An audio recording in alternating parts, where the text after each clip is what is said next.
Hello friends, welcome back to the channel. ಎಲ್ಲರೂ ಹೇಗಿದ್ದೀರಾ? ಚೆನ್ನಾಗಿದ್ದೀರಾ? ಇದು ಸ್ಯಾಟರ್ಡೆ ವ್ಲಾಗ್ ಆಗಿರುತ್ತೆ. ಅಂದರೆ ಫ್ರೈಡೇ ಲಕ್ಷ್ಮಿನ ಕೂರಿಸಿ ಪೂಜೆ ಮಾಡಾದ್ಮೇಲೆ ನೆಕ್ಸ್ಟ್ ಡೇ ಸ್ಯಾಟರ್ಡೆ ನಾವು ಲಕ್ಷ್ಮಿನ ಕದಲಿಸೋದು. ಸೊ ಆ ವ್ಲಾಗ್ ಇದಾಗಿರುತ್ತೆ. ಕಂಪ್ಲೀಟಾಗಿ ನೋಡಿ, ಎಲ್ಲೂ ಸ್ಕಿಪ್ ಮಾಡಬೇಡಿ. ಈ ವಿಡಿಯೋ ಇಷ್ಟ ಆದರೆ ಪ್ಲೀಸ್ ಲೈಕ್, ಶೇರ್, ಕಮೆಂಟ್ ಹಾಗೂ ಸಬ್ಸ್ಕ್ರೈಬ್ ಮಾಡ್ಕೊಳ್ಳಿ. ಇಲ್ಲಿ ಮನೆಯವರೆಲ್ಲರೂ ಕೂಡ ಬೆಳಗ್ಗೆನೇ ರೆಡಿಯಾಗಿದ್ದೀವಿ. ನಾವು ಲಕ್ಷ್ಮಿನ ಕೂರಿಸ್ಬೇಕಾದ್ರೆ ಎಷ್ಟು ಭಕ್ತಿ ಶ್ರದ್ಧೆಯಿಂದ ಒಳ್ಳೆ ಟೈಮ್ನ ನೋಡಿಕೊಂಡು ನಾವು ಕಳಶ ಎಲ್ಲ ಇಟ್ಟು ಲಕ್ಷ್ಮಿನ ಕೂರಿಸ್ತೀವೋ, ಅದೇ ರೀತಿ ನಾವು ಲಕ್ಷ್ಮಿನ ಕದಲಿಸ್ಬೇಕಾದ್ರೂ ಅಷ್ಟೇನೆ ಒಳ್ಳೆ ಟೈಮ್ನ ನೋಡಿಕೊಂಡು ಅಷ್ಟೇ ಭಕ್ತಿ ಶ್ರದ್ಧೆಯಿಂದ ಪೂಜೆ ಎಲ್ಲ ಮಾಡಿ ದೇವಿಗೆ ಅರ್ಶಿನ ಕುಂಕುಮ ಅಕ್ಷತೆ ಹೂವು ಎಲ್ಲನೂ ಇಟ್ಟು ನಾವು ಕದಲಿಸ್ಬೇಕಾಗತ್ತೆ. ಮನೆಗೆ ಬಂದಿರೋ ಹೆಣ್ಮಕ್ಳಿಗೆ ನಾವು ಹೇಗೆ ಹೋಗಬೇಕಾದ್ರೆ ಅರ್ಶಿನ ಕುಂಕುಮ ಎಲ್ಲನೂ ಕೊಟ್ಟು ಕಳಿಸ್ತೀವೋ, ಅದೇ ರೀತಿ ನಾವು ಲಕ್ಷ್ಮಿನ ಕದಲಿಸ್ಬೇಕಾದ್ರೂ ಕೂಡ ಅದೇ ರೀತಿ ನಾವು ಮಾಡಬೇಕಾಗತ್ತೆ. ಅಷ್ಟೇ ಭಕ್ತಿ ಶ್ರದ್ಧೆಯಿಂದ ನಾವು ಮಾಡಬೇಕಾಗತ್ತೆ. ಸೊ ಇಲ್ಲೂ ಕೂಡ ನಾವು ಬೆಳಗ್ಗೆನೇ ರೆಡಿಯಾಗಿ ಮನೆಯವರೆಲ್ಲರೂ ಕೂಡ ಇಲ್ಲಿ ಲಕ್ಷ್ಮಿಗೆ ಪೂಜೆನ ಮಾಡ್ತಾ ಇದ್ದೀವಿ. ಮೊದಲಿಗೆ ನಾವು ಲಕ್ಷ್ಮಿನ ಕದಲಿಸೋ ದಿನ ಒಳ್ಳೆ ಟೈಮಿಂಗ್ಸ್ ಯಾವಾಗಿದೆ ಅಂತ ಅಂದ್ಬಿಟ್ಟು ನೋಡ್ಕೊಳ್ಬೇಕಾಗತ್ತೆ. ಟೈಮಿಂಗ್ಸ್ ನೋಡಿಕೊಂಡು ಅದೇ ಟೈಮಿಂಗ್ಸಿಗೆ ನಾವು ಪೂಜೆನ ಮಾಡಿ ಲಕ್ಷ್ಮಿನ ಕದಲಿಸ್ಬೇಕಾಗತ್ತೆ. ನಾವು ಶನಿವಾರನೂ ಕೂಡ ಯಾವಾಗ ಒಳ್ಳೆ ಟೈಮಿಂಗ್ಸ್ ಇದೆ ಅಂತ ಅಂದ್ಬಿಟ್ಟು ಹಿಂದಿನ ದಿನವೇ ನಾವು ನೋಡಿಕೊಂಡು ಆ ಟೈಮಿಂಗ್ಸಿಗೆ ಎಲ್ಲರೂ ಕೂಡ ರೆಡಿಯಾಗಿ ಪೂಜೆ ಮಾಡಿ ಕದಲಿಸೋಣ ಅಂತ ಅಂದ್ಬಿಟ್ಟು ಇಲ್ಲಿ ಎಲ್ಲನೂ ರೆಡಿ ಮಾಡ್ಕೊಳ್ತಾ ಇದ್ದೀವಿ. ನಾವು ನೈವೇದ್ಯಕ್ಕೆ ಅಂತ ಅಂದ್ಬಿಟ್ಟು ಅವಲಕ್ಕಿ ಪ್ರಸಾದನ ಮಾಡಿ ಇಟ್ಟಿದ್ದು. ಹಿಂದಿನ ದಿನ ನಾವು ಹಾಲು, ಕಲ್ಸಕ್ಕರೆ, ಹೋಳಿಗೆ, ಬೆಲ್ಲದನ್ನ ಹಾಗೆ ಸಜ್ಜಿಗೆನ ಮಾಡಿ ಇಟ್ಟಿದ್ವಿ. ಇವತ್ತು ಅವಲಕ್ಕಿ ಪ್ರಸಾದನ ಮಾಡಿ ಇಟ್ಟಿದ್ದೀವಿ. ಹಾಗೆಯೇ ಬಾಳೆಹಣ್ಣು ಕೂಡ ತಂದು ಇಟ್ಟಿದ್ವಿ. ಇದೆಲ್ಲನೂ ಇಟ್ಟು ದೇವಿಗೆ ಪೂಜೆನ ಮಾಡ್ತಾ ಇದ್ದೀವಿ. ಮೊದಲಿಗೆ ಅಪ್ಪ ಅಮ್ಮ ಇಬ್ಬರು ಸೇರಿ ಪೂಜೆನ ಮಾಡ್ತಿದ್ದಾರೆ. ಪ್ರತಿ ವರ್ಷ ಕೂಡ ಅಪ್ಪ ಅಮ್ಮ ಇಬ್ಬರು ಸೇರಿನೇ ಪೂಜೆ ಮಾಡ್ತಾರೆ. ಲಕ್ಷ್ಮೀ ವೆಂಕಟೇಶ್ವರನ ದಂಪತಿಗಳು ಸೇರಿ ಪೂಜೆ ಮಾಡಬೇಕು, ಅದೇ ತುಂಬಾ ಶ್ರೇಷ್ಠ. ನೀವುಗಳು ಅಷ್ಟೇ ನಿಮ್ಮ ಮನೆಗಳಲ್ಲಿ ಲಕ್ಷ್ಮಿನ ಕೂರಿಸ್ತಾ ಇದ್ದೀರಾ ಅಂತ ಅನ್ನೋದಾದರೆ ನೀವು ಕೂಡ ದಂಪತಿ ಸಮೇತ ಪೂಜೆನ ಮಾಡಿ, ತುಂಬಾ ಒಳ್ಳೆಯದು ಅದು.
ಮನೆಯವರೆಲ್ಲರೂ ಕೂಡ ಸೇರಿಕೊಂಡು ದೇವಿಗೆ ಪೂಜೆ ಎಲ್ಲನೂ ಮಾಡಿದ್ವಿ.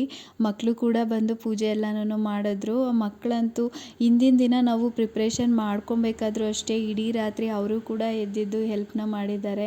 ನಾನು ಮಾಡ್ತೀನಿ ಅಂತ ಅಂದ್ಬಿಟ್ಟು ಒಬ್ರಿಗಿಂತ ಒಬ್ಬರು ಹೆಲ್ಪ್ನ ಮಾಡಿಕೊಂಡು ಅವರು ಕೂಡ ನೈಟ್ ಇಬ್ಬರು ಕೂಡ ನಿದ್ದೆ ಮಾಡಿಲ್ಲ. ಆಮೇಲೆ ಶುಕ್ರವಾರ ಕೂಡ ಅಷ್ಟೇ ಬೇಗ ಎದ್ದು ಅವರು ಕೂಡ ಪೂಜೆನ ಮಾಡಿದರು. ಇವತ್ತು ಕದಲಿಸೋ ದಿನವೂ ಅಷ್ಟೇ ಎದ್ದು ರೆಡಿಯಾಗಿ ಇಬ್ಬರು ಕೂಡ ಬಂದು ನಿಂತ್ಕೊಂಡು ಪೂಜೆಗೆ ಹೆಲ್ಪ್ ಮಾಡಿದ್ದಾರೆ. ಅಪ್ಪ ಅಮ್ಮ ಇಬ್ಬರು ಪೂಜೆ ಮಾಡ್ತಿದ್ರೆ ಒಬ್ಬ ಜಾಂಗ್ಟೆ ಬಾರಿಸ್ತಾ ಇದ್ದ, ಒಬ್ಬ ಗಂಟೆ ಬಾರಿಸ್ತಾ ಇದ್ದ. ಆಮೇಲೆ ಅವರು ಕೂಡ ಪೂಜೆ ಮಾಡಿದ್ರು. ಎಲ್ಲರೂ ಪೂಜೆ ಮಾಡಿದ್ವಿ. ಇನ್ನೇನು ಕದಲಿಸ್ಬೇಕು ಒಳ್ಳೆ ಟೈಮಲ್ಲೇ.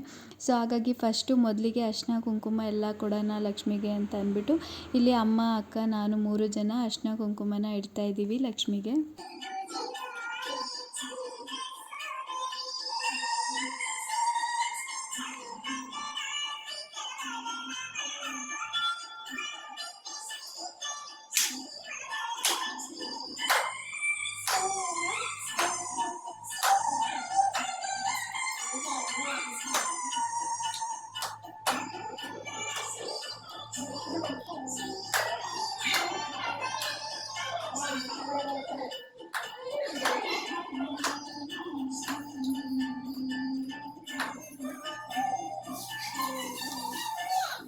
ಲಕ್ಷ್ಮಿಗೆ ಎಲ್ಲರೂ ಅರಿಶಿನ ಕುಂಕುಮ ಎಲ್ಲ ಇಟ್ಟಾದ್ಮೇಲೆ ಈಗ ಅಮ್ಮ ನಮ್ಮಿಬ್ರಿಗೂ ಕೂಡ ಅರಿಶಿನ ಕುಂಕುಮ ಕೊಡ್ತಾ ಇದ್ದಾರೆ ಇಲ್ಲಿ.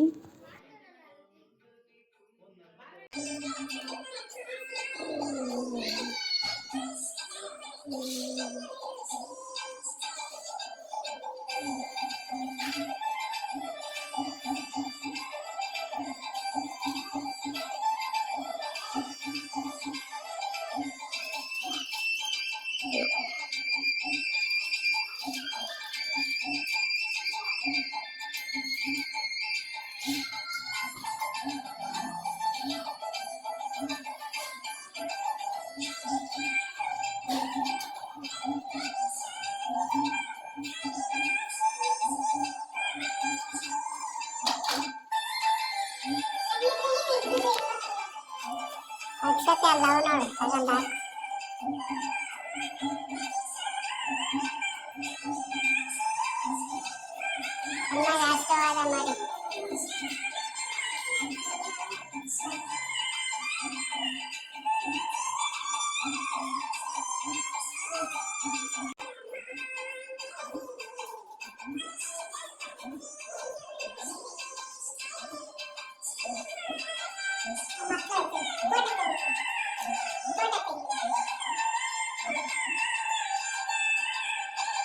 ಅಮ್ಮಗೆ ಆಶೀರ್ವಾದ ಮಾಡಿ. ಇಲ್ಲಿ ಲಕ್ಷ್ಮಿಗೆ ಅರಿಶಿನ ಕುಂಕುಮ ಎಲ್ಲ ಕೊಟ್ಟಾದ್ಮೇಲೆ ನಾವು ಕೂಡ ಅರಿಶಿನ ಕುಂಕುಮ ಎಲ್ಲ ತೊಗೊಂಡ್ವಿ. ಇದಾದಮೇಲೆ ಮನೆಯವರೆಲ್ಲರೂ ಕೂಡ ಸೇರಿಕೊಂಡು ಈಗ ಲಕ್ಷ್ಮಿನ ಕದಲಿಸ್ತಾ ಇದ್ದೀವಿ.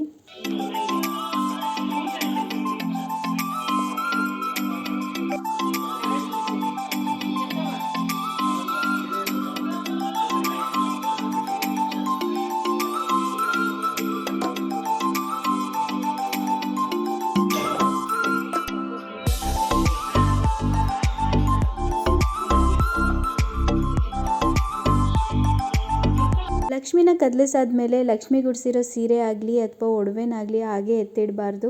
ನಾವು ಲಕ್ಷ್ಮಿಗೆ ಹಾಕಿರೋ ಸೀರೆನ ಒಡವೆನೆಲ್ಲ ನಮ್ಮ ಮೈ ಮೇಲೆ ಹಾಕ್ಕೊಳ್ಬೇಕಾಗತ್ತೆ. ಸೊ ಹಾಗಾಗಿ ಅಮ್ಮ ಇಲ್ಲಿ ಕೂಡ ಆ ಲಕ್ಷ್ಮಿಗೆ ಉಡಿಸಿರೋ ಸೀರೆನ ಉಟ್ಕೊಂಡು ಲಕ್ಷ್ಮಿಗೆ ಏನೆಲ್ಲ ಒಡವೆಗಳನ್ನ ಹಾಕಿದ್ವಿ ಅದೆಲ್ಲ ಕೂಡ ಅಮ್ಮ ಇಲ್ಲಿ ಹಾಕ್ಕೊಂಡು ತೋರಿಸ್ತಾ ಇದ್ದಾರೆ. ನಾವು ಲಕ್ಷ್ಮಿನ ಕೂರಿಸ್ಬೇಕಾದ್ರೆ ಮತ್ತು ಡೆಕೋರೇಷನ್ ಮಾಡಬೇಕಾದ್ರೆ ನಾವು ಏನೇನೆಲ್ಲ ಐಟಮ್ಸ್ನ ಯೂಸ್ ಮಾಡಿರ್ತೀವಿ ಅದನ್ನ ಇಡಬೇಕಾದ್ರೆ ನಮಗೆ ಎಷ್ಟು ಟೈಮ್ ತೊಗೊಂಡಿರುತ್ತೋ ಲಕ್ಷ್ಮಿನ ಕದಲಿಸ್ಬೇಕಾದ್ರೆ ಮತ್ತು ಆ ಡೆಕೋರೇಷನ್ ಐಟಮ್ಸ್ ಎಲ್ಲ ಇಳಿಸಿ ಮತ್ತೇನೇ ಪ್ಯಾಕ್ ಮಾಡಬೇಕಾದ್ರೆ ನಮ್ಗೆ ಅಷ್ಟೇ ಟೈಮ್ ತೊಗೊಳುತ್ತೆ. ಮತ್ತು ನಮಗೆ ಅದು ಜೋಡಿಸ್ಬೇಕಾದ್ರೆ ಇರೋ ಸಡಗರ ಸಂಭ್ರಮನೇ ಬೇರೆ ಥರ ಇರುತ್ತೆ. ಇಳಿಸ್ಬೇಕಾದ್ರೆ ಅಷ್ಟೇ ಒಂಥರ ಬೇಜಾರಾಗ್ತಿರುತ್ತೆ. ಎನಿವೆ ವರ್ಷಕ್ಕೊಂದ್ಸಲಿ ನಾವು ಲಕ್ಷ್ಮಿನ ಕೂರಿಸ್ಲೇಬೇಕು ಮತ್ತು ಕದಲಿಸ್ಲೇಬೇಕಲ್ಲ. ನಾವು ಮನೆಯವರೆಲ್ಲರೂ ಸೇರಿಕೊಂಡು ಹೇಗೆ ನಾವು ಲಕ್ಷ್ಮಿನ ಕೂರಿಸ್ಬೇಕಾದ್ರೆ ಎಲ್ಲ ಡೆಕೋರೇಷನ್ ಆಗಲಿ ಪೂಜೆನಾಗಲಿ ಹೇಗೆ ಮಾಡಿದ್ವೋ ನಾವು ಲಕ್ಷ್ಮಿನ ಕದಲಿಸಿ ಇಳಿಸ್ಬೇಕಾದ್ರೂ ಅಷ್ಟೇನೆ ಎಲ್ಲರೂ ಮನೆಯವರೆಲ್ಲರೂ ಕೂಡ ಸೇರಿಕೊಂಡು ಎಲ್ಲನೂ ನೀಟ್ ಮಾಡ್ಕೊಂಡ್ವಿ. ಯಾವ್ಯಾವ ಐಟಮ್ಸ್ ಎಲ್ಲೆಲ್ಲಿಂದ ಎತ್ಕೊಂಡಿದ್ವಿ ಅದೆಲ್ಲ ಹಾಗೆ ನೀಟ್ ಮಾಡಿಕೊಂಡು ಕ್ಲೀನ್ ಮಾಡಿಕೊಂಡು ಹಾಗೇನೇ ಪ್ಯಾಕ್ ಮಾಡಿ ಅವತ್ತಿನ ದಿನವೇ ನೀಟಾಗಿ ನಾವು ಎತ್ತಿಟ್ಬಿಟ್ವಿ. ಈ ಥರ ಅವತ್ತಿನ ದಿನವೇ ಮಾಡಿಕೊಂಡ್ರೆ ನಮಗೆ ತುಂಬಾ ಈಸಿ ಅಂತ ಅನಿಸುತ್ತೆ. ಅದನ್ನೆಲ್ಲ ಎತ್ತಿಟ್ಟು ಇನ್ನೊಂದು ದಿನ ಮಾಡ್ಕೊಳ್ಳೋಣ, ಈಗ ಟಯರ್ಡ್ ಆಗಿದೆ ಅಂತ ಅಂದ್ಕೊಂಡ್ರೆ ಅದೇನೇ ದೊಡ್ಡ ಕೆಲಸ ಆಗೋಗ್ಬಿಡುತ್ತೆ. ಸೊ ಹಾಗಾಗಿ ಮನೆಯವರೆಲ್ಲರೂ ಕೂಡ ಸೇರಿಕೊಂಡು ಅವತ್ತಿನ ದಿನವೇ ನೀಟಾಗಿ ಎಲ್ಲನೂ ಕ್ಲೀನ್ ಮಾಡ್ಕೊಂಡ್ವಿ. ನಾನೀಗ ಕೊನೆಯಲ್ಲಿ ಕೆಲವೊಂದು ಫೋಟೋಸ್ನ ಆ್ಯಡ್ ಮಾಡ್ತೀನಿ. ಇದೆಲ್ಲ ಹಬ್ಬದಲ್ಲಿ ತಗೊಂಡಿರೋಂತಹ ಫೋಟೋಸು. ಹಬ್ಬದಲ್ಲಿ ತುಂಬಾ ಬ್ಯುಸಿ ಇದ್ದಿದ್ದರಿಂದ ಹಬ್ಬದ ದಿನ ಅಂದರೆ ಫ್ರೈಡೇ ನಾವು ಅಷ್ಟೊಂದು ಫೋಟೋಸ್ ಎಲ್ಲ ತೊಗೊಳೋದಕ್ಕಾಗಲಿಲ್ಲ. ಸೊ ಅದಕ್ಕೋಸ್ಕರ ಇದು ನೆಕ್ಸ್ಟ್ ಡೇ ನಾವು ಲಕ್ಷ್ಮಿನ ಕದಲಿಸ್ಬೇಕಾದ್ರೆ ಎಲ್ಲರೂ ಕೂಡ ರೆಡಿಯಾಗಿದ್ದು ಇದೆಲ್ಲನೂ ಫೋಟೋಸ್ನ ತೊಗೊಂಡಿದ್ದೀವಿ. ಅದನ್ನು ಆ್ಯಡ್ ಮಾಡ್ತೀನಿ ನೋಡಿ ನೀವು. ಈ ವಿಡಿಯೋ ಇಷ್ಟ ಆದರೆ ನಿಮಗೆ ಪ್ಲೀಸ್ ಲೈಕ್, ಶೇರ್, ಕಮೆಂಟ್ ಹಾಗೆ ಸಬ್ಸ್ಕ್ರೈಬ್ ಮಾಡ್ಕೊಳ್ಳಿ. ನಿಮ್ಗೆ ಹೇಗೆ ಅನ್ನಿಸ್ತು ಈ ವಿಡಿಯೋ ಬಗ್ಗೆ ಅಂತ ಅಂದ್ಬಿಟ್ಟು ನನಗೆ ತಪ್ಪದೆ ಕಮೆಂಟ್ ಮಾಡಿ ತಿಳಿಸಿ. Thanks for watching.